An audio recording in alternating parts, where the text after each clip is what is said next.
Hello everyone, welcome back to our channel. Let's find out what Hayley wants when she comes to Andre. What is she plotting? Let's dig deeper with us. Hayley doesn't blink when Dani's lips meet Bill's in the tender light filtering through the office blinds. A moment long enough to turn everything she has kept hidden into a bitter gray ash clinging to her throat. The heat of her anger doesn't crash like a storm. It spreads slowly, cold and methodical, like a plan suddenly snagging on its weakest link. She leaves the corridor with steps so light they're frightening, backing away from the scene that shredded her pride. And only when the elevator doors close does she admit that what makes her tremble isn't mere jealousy.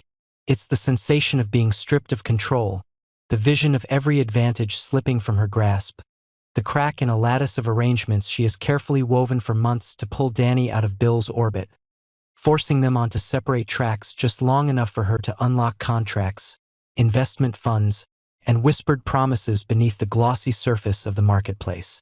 In that elastic pocket of time, Hayley wonders whether she is truly surprised or simply late to witness what her instincts had warned her about.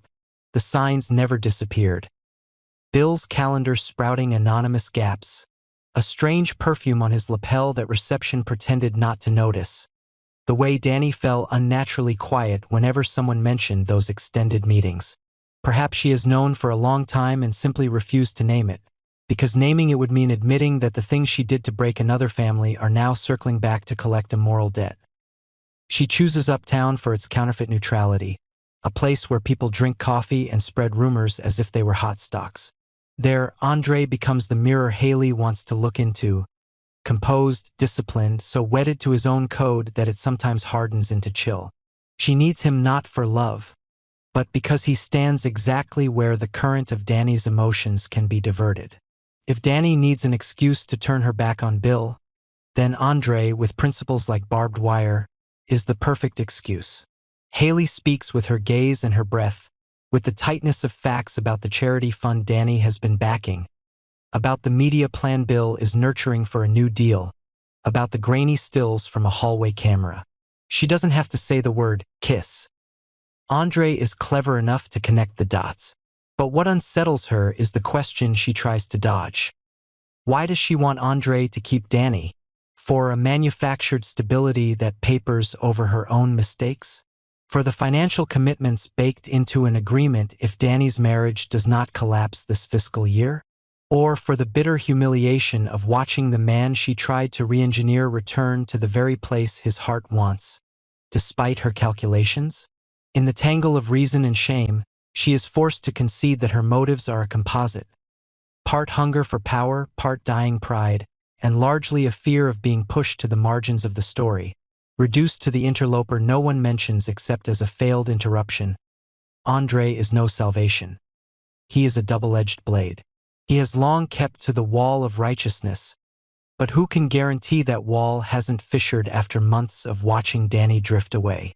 Hayley sees in his eyes a private ache, noisy not like her rage but persistent, clenched between the teeth like long nights spent wondering why the small dining table suddenly feels too wide. She understands the height of the moral hurdle that must be built over his self-respect, and the price if she wants him to enter an unwritten, shadowy pact. The minimum condition for him to keep Dani will never be money. It will be truth, the demand that Dani face herself. But Hayley, in her effort to salvage a favorable endgame, is ready to raise her maximum offer. She can float an investment package for the hospital project Andre has been nursing, open the philanthropic funds she controls, even trade away a slice of profit in the company Bill has been eyeing in exchange for a temporary extension of the marriage. Each concession is a cut into her own image, yet when standing at the brink, people will mix blood with paint if that's what it takes to keep the wall looking sturdy. Meanwhile, back at the office, Bill has no idea Hayley glimpsed through the blinds.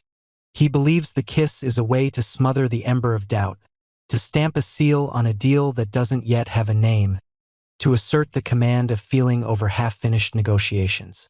For Bill, everything is a precarious balance between passion and advantage, the corridors of power and the private stillness he craves. The kiss isn't an accident. It's the culmination of days of coded messages, of chance encounters that were orchestrated to seem natural. But if he thinks emotion can cushion consequences, he underestimates the cruelty of the setting. In this city, kisses rarely stay in the realm of romance. They become evidence, leverage, and sometimes the last testament of a power phase that's expiring. In a moment he mistakes for victory, Bill places himself in the most bargained-over position, where no explanation carries more weight than a blurry frame snapped from a hallway.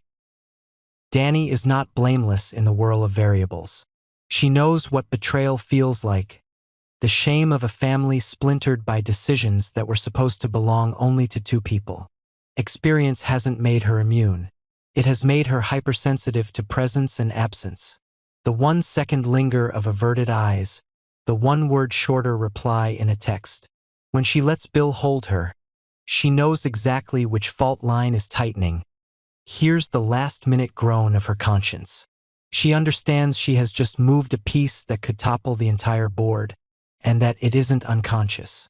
It is the heart surrendering to what once brought her back to life, a deliberate softness from someone self-reliant who suddenly wants to try returning to where it was warm. But if she now were to witness Hayley begging Andre to preserve the marriage, her response would not be pure. Pity would arrive first, because a woman shoved from the center of her own story often recognizes herself in the face of another woman. Then contempt would press in. Dani cannot fail to see Hayley's fingerprints on the old wreckage. Finally, practicality would take the wheel if circumstances demand it, turning Hayley's moment of weakness into a shield, using it to cast herself as the injured party, reclaiming the moral high ground in the eyes of the public, the family, or investment boards allergic to stains on reputation. If Andre agrees to Hayley's proposal, that agreement is unlikely to be love. It will be a conditional accord by a man trying to keep his self-respect intact. He might compromise on tactics but not on principles. He will require that the truth be laid bare before the people involved, that Dani stand before a mirror reflecting her exact emotional face, that Bill cease all interference in her life until she chooses from a place of equilibrium. In return, Andre may agree to play the patient husband for a brief spell, keeping public interactions steady so Dani doesn't collect fresh wounds. Such a deal, if it happens, will cost Hayley the option of immediate, extreme action. But it buys her what she needs most now: time. Time to blur unfavorable evidence, to restructure investments linked to Bill, to tidy the media board before the opposing side lands a strike. The bigger question remains: do Hayley's true motives contain any fragment of love? She thinks back to nights poring over reports until her vision blurred, to hushed backstage meetings with Bill's partners, to the times she softened a sentence to avoid an explosion. Does she still want Bill for Bill, or for the safety that comes with controlling a man of means and influence? She once sabotaged Dani and Bill to fill a vacancy. Now, as that privilege is threatened, revenge tastes sweeter than love. The revenge is not aimed solely at two people. It targets her self-concept as a protagonist.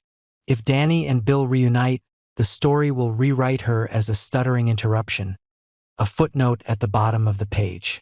And for someone used to standing center frame, being edged out is the ultimate failure. But Fairmont never runs on emotion alone. Legal and financial milestones line up quietly like traps. A grant for Dani's community project is nearing audit. A whiff of conflict of interest could freeze the program and turn whispers into charges. Bill is about to announce an acquisition that requires at least 3 months of personal image stability before signing. A well-timed affair scandal could make the partner pull favorable terms. Andre is pursuing a strategic seat on the hospital board, where any hint of marital fracture is politicized as a deficit in emotional leadership. Each piece clamps their steps, forcing them to face not only each other but balance sheets, ethics committees, and a crowd forever hungry for story. In such a climate, moral choices must contend with survival. They will speak through conduct before they dare speak through the heart. Perhaps the sharpest tragedy is this: the office kiss is merely a flare over a battlefield already laid out. Someone in the building may have scheduled camera maintenance for that very day, creating a precious blind spot, or the opposite, preserving a few crisp frames to weaponize. An anonymous text may have left Uptown minutes after Hayley met Andre, packed with hints designed to ignite suspicion. A former associate of Bill, well-versed in the way he negotiates with personal magnetism, may be waiting for this exact moment to squeeze the price. All of it renders Hayley's anger impure. It becomes fuel for a larger machine where feeling is rapidly converted into action and fallout. She knows if that machine runs without her at the wheel, she'll be the one crushed. So, even with her pride bleeding, she tightens her grip, proposing a timeline to Andre, setting deadlines, even preparing a scorched earth option to sink everything so no one wins if she has nothing left to lose across town. Dani may not sleep at all, sitting by the window while the night wind whips at the fixation of having laid a hand upon a hand she should have released long ago. She will picture Hayley bowing her head before Andre, guess at the pleading words, and wonder if pity is a disguised form of vanity. She will think of Bill, of his eyes after the kiss, of the terrifying familiarity of someone who once knew her too well. Threaded through is a question that belongs not to ethics or emotion but to survival. In a world saturated with cameras, emails, and contracts, what can she keep if she continues to follow her heart? If those images land on a familiar reporter's phone by morning, she will lose operational control of her community project. Her team will stagger, and families relying on that budget will be left behind. Responsibility, not virtue, may be what makes her stop. And if she stops, the pause isn't salvation. It is a delayed detonation, kicking the bomb into a later day when the casing is thinner and the blast radius wider. When morning comes, Bill will realize the board has shifted many pieces overnight. He will tabulate damage like any deal. Who holds leverage, who lost face, who's ready to draw a blade. If he is wise, he'll see he can no longer afford the illusion that feelings won't be politicized. He will need a new condition to continue anything with Dani, the transparency he once dodged. Yet that very transparency, exposed before Hayley and Andre, will leave him weaker than ever. For the first time in years, money and charm will not suffice. He must meet his breakable self, where calculations pant for breath before a naked question. If Dani does not choose him when everything is on the table, what remains of him beyond the glossy shell? In the end, as the next night folds over the city, it seems to exhale in sync with people driven into corners. Hayley, rage sheathed in strategy, still suffers a reflexive recoil each time her mind returns to that half-closed blind. Andre, composure forged into fencing, knows that every concession he signs with Hayley will read like a confession to himself. Dani, whose hands once trembled in a kiss, must balance shame against duty, desire against responsibility. Bill, who believed he could direct the narrative, sits before a heavy wooden desk and understands that this time the narrative will direct him. And above all, the larger canvas suggests a cold truth. This is not truly a love story.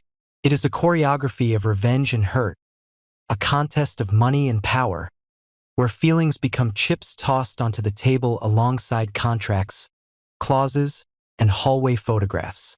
As the nameless ticking sounds in each mind like a countdown, they all know they must choose. Tell the truth or keep dressing the stage, heal or drag each other down. Every choice now has a price, because that glimpse through the blind has stamped an indelible mark on a chain of days from which no one will emerge unscathed. Thank you for taking the time to watch my video. All the content I make is just speculation and personal sharing. If you find the video interesting and useful, please support me with a like and leave a comment. If you have better ideas or more interesting speculations, please share them in the comments section for everyone to discuss. I appreciate all your contributions and support. Sincerely, thank you.